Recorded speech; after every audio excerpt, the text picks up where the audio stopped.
Hi everyone, I'm sorry we can't be there this year. I thought I'd take you through the process of editing some motorbikes and also cars, and just show you the general process of how commercial photography and general automotive photography is done. We're going to look at a shot that was taken for one of the segments you see today, looking at this Honda CB754, and I thought I'd start with this simple photo here just to show you where I start. I use a Canon camera, a 5DSR, which is 50 megapixels. In other words, it's going to be a really high resolution image that you're going to be seeing. Unfortunately, it's really hard to work with mobile phones, things like that, for professional shoots, of course. But if you are going to take shots with your mobile phones, there's a few things that you need to consider. Firstly, try not to take the photo in harsh daylight. If it's overcast, it's probably better because you get a much more even light. Small things like iPhones and point-and-shoot cameras don't really deal well with bright and dark together. If they're all of about the same brightness, the camera does really well. If it's not, say in harsh direct sunlight, for instance, you're going to get really harsh light in the brights and really dark light in the bottom end. So that's why it's not going to be as successful. Also, and it's the worst thing I see all the time, is get low. Even if it means holding your phone down low and bending those knees, it's best, because you generally don't see top-down views of motorbikes. And that's because it doesn't look as good from there.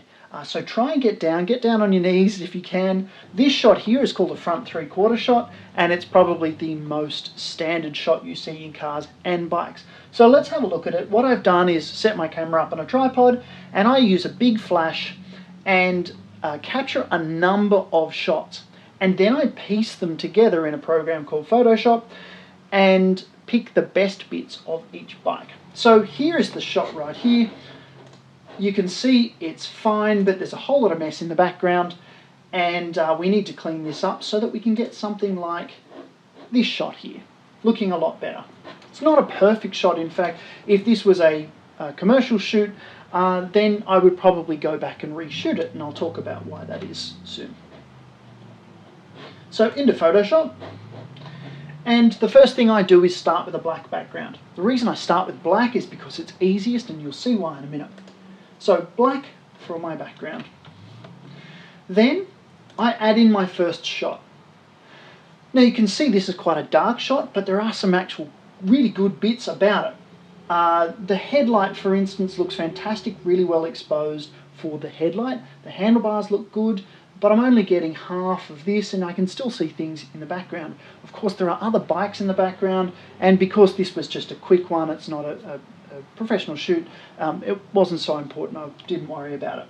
So all I did was say I want small parts of that image to show up.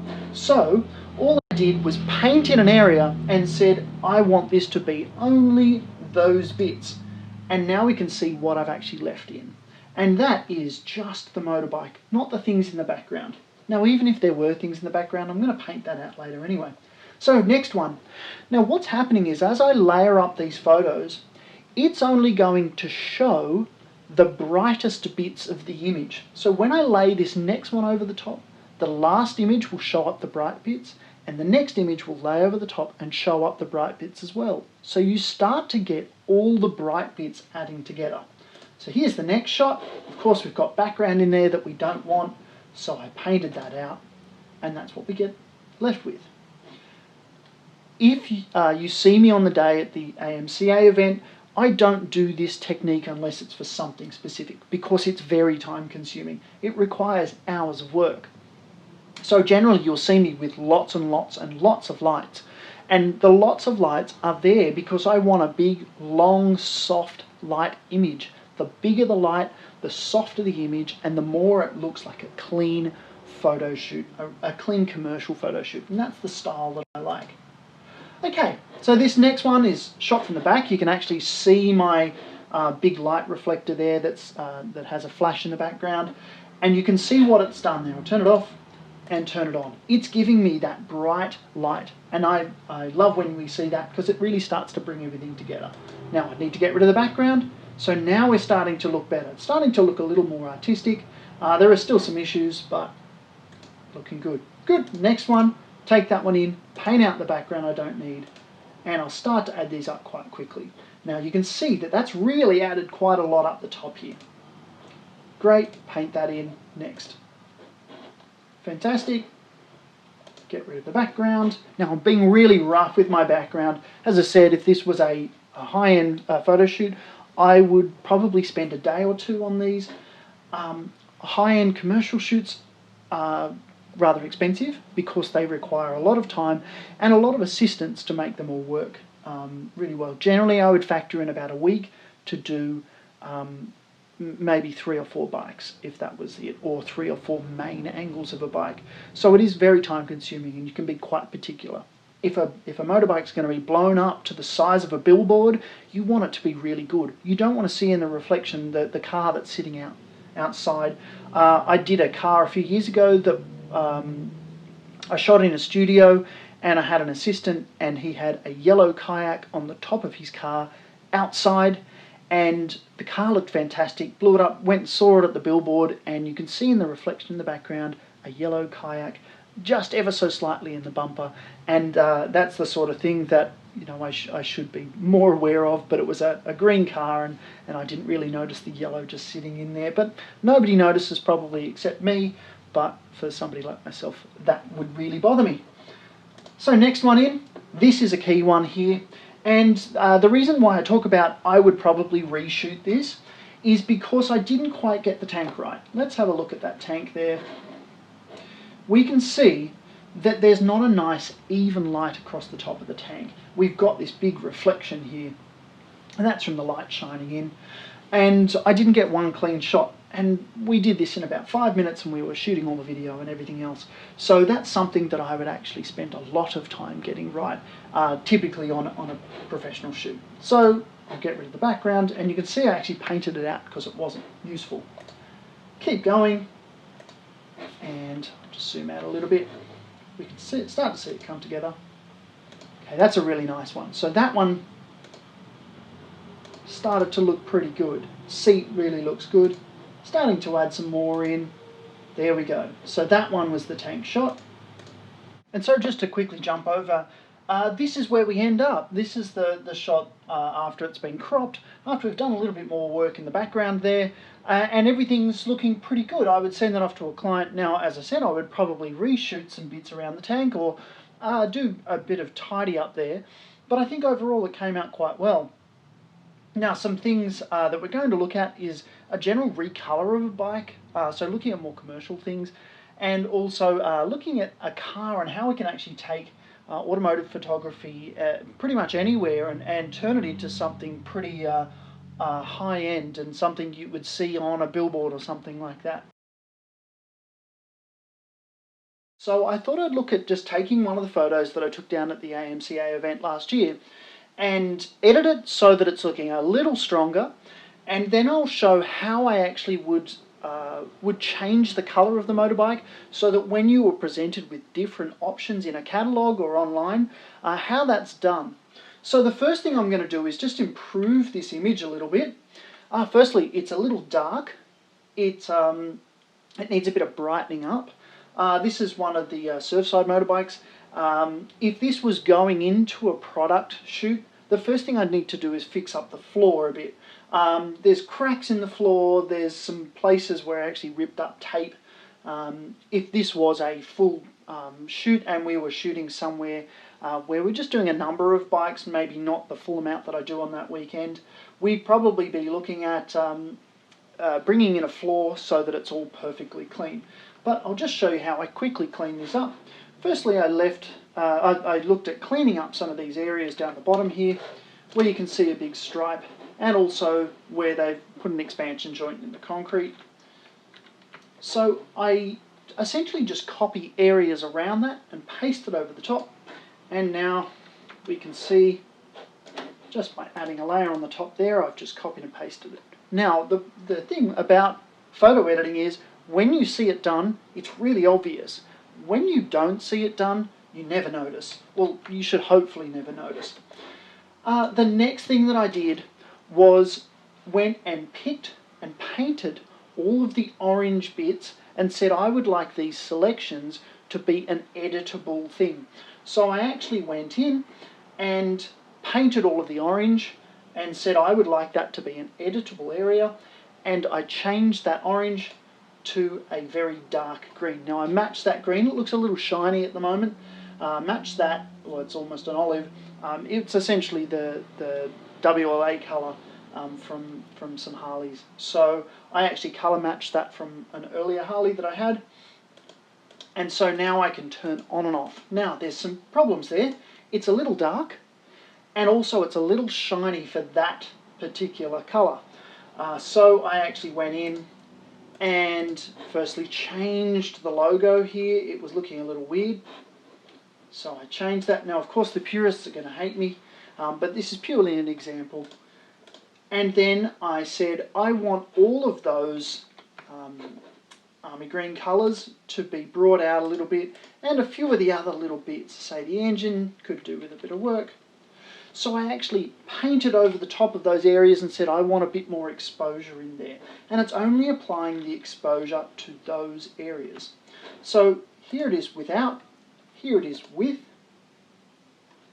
and actually you can see the colour match that I actually brought it from, and so that's just a little thing, a screenshot, and I just colour matched using that. So that's pretty close. I could be slightly closer, but I think it's fine. Then the overall image was still looking a little dark, particularly on a black background, so I just bumped up the overall exposure, and now we have a shot that I would be pretty happy to put in a catalogue, and that's how we'd edit a photo like that. So it's sat in catalogue, and we could have with and without. Next, onto a car. Let's look at how we would edit a car. I thought this next one would be really interesting. It's not a bike, obviously, but I thought it would be really interesting to see how we can get a worst case scenario. That is, a photo that is not in the studio to look as close to something that you might find in a brochure or generally when it's being advertised. Now this is a photo that I took on my camera, so it's still really high resolution, and I thought I'd adapt this into something that got rid of a lot of the reflections and got rid of the impression that this was taken outside in the middle of the day. So the first steps that I would do to something like this was obviously just straight out of the camera, and I'm going to be using Photoshop here, a photo editing suite, and it's going to be many steps and many layers to get us from this to something like that. So let's have a look at it. I'll jump in here now. I'll try and describe as I go what I'm doing. The first thing that I looked at is rotating. Just a really simple rotate, just because the car doesn't seem to sit right at the moment, so slight rotation. The next thing I did is I extended the background. At the moment there's grass in the back here, and that's not really going to work for what I want to do with it, so I copied some of this and moved it up to the background. Now you can see where I've copied it in up the background here. The next thing I did was actually just get rid of the number plate. I don't know why we get rid of number plates, but we always seem to get rid of number plates. I don't know how anybody's going to find you through your number plate, but either way, we get rid of them. The next thing I did was actually go through and paint over anywhere I wanted to change the colour. Now I wanted to change to this colour here, so what I did was actually go in and highlight all of the orange. Now I did it through just painting over the top with the mouse, and it essentially allowed me to come in here and change the colour just on those select areas. So what I've done is mapped it out, and now I can change it to any colour I'd like. So I'll just change it now so you can see it. Let's go to this, any sort of change of colour here. Let's say we wanted yellow, pink, green. And that's probably the most powerful and time-consuming part of this edit, is actually going through and making sure you've only got the certain parts of the car. Now, if you look really closely, I'll just cancel that, you can see that up the top here, I've actually gone out of the car. Now, above the car, it doesn't matter because I'm going to blank that out later with a bit of black. You can also see here that there's some little bits on the corners that need a bit of fixing up, and of course there's a guy in the background drinking a coffee. The next thing I did was just take the saturation out of the glass. Now that's not going to make a difference for the glass, but say in the headlights here, if I zoom in here so you can see it, they're very blue. Now that's a dead giveaway that it was taken under the sky, so I desaturated them in all of these pieces here. So in here, gone, in the reflection here, in here. Then I went in and changed the exposure of the windows in the background. So I just mapped them out, once again painting in there, and said I don't want any exposure in there, so it's gone. Now comes the really time-consuming bit in terms of getting colours right. At the moment, you can see that there's lots and lots of reflections in the car, and it's a dead giveaway that it was taken outside. If we look closely on the bonnet, there's a lot of reflection here, particularly giving it away that there's lots of trees. Now, it's harder to see in the body, but this sort of streak, this sort of loose streak, indicates that there was clouds in the sky, and we're seeing that as a reflection there. So I needed to start to paint things in. Now I started with the windows, so you can see the first thing I did here was just a bit of an experiment, just up the top here, just trying with a little bit here. We're going to have to blank these windows out anyway, but it was a good experiment just to start with, so I probably didn't need that in the end. Then I started painting colour over the top of the car. So you can see the first bit here, I just picked a colour and painted it over the top. It obviously doesn't look real, not yet. And then I added a bit more colour. I evened out some of the colour, it's still not perfect yet, over the top. And I painted that streak in much darker over the top here. Well, much lighter, it's a white stripe. So turn it off and turn it on. Start to see it starts to look a little more studio. And the back end as well, I actually just follow the natural contour of what's there. So there it is without, here it is with, and you can actually tell at the back here, it is actually like that in reality. Then I went and blanked out the windows. Now that's a dead giveaway when you see it that black, that it probably wasn't real.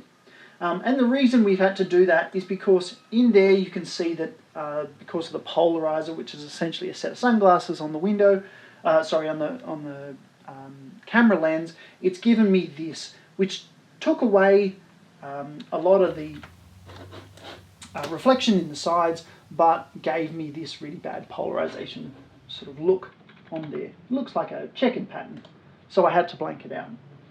Over the top of that, I then was able to paint in light streaks.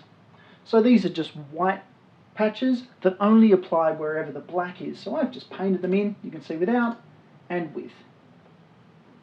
Now this was probably the biggest step here, is adding that black background. And that changes everything. All of a sudden it's starting to look a little bit better. Now there are still some problems here. We have a look up the front. This does not look realistic. It's a weird model effect, so I have to do some more work there.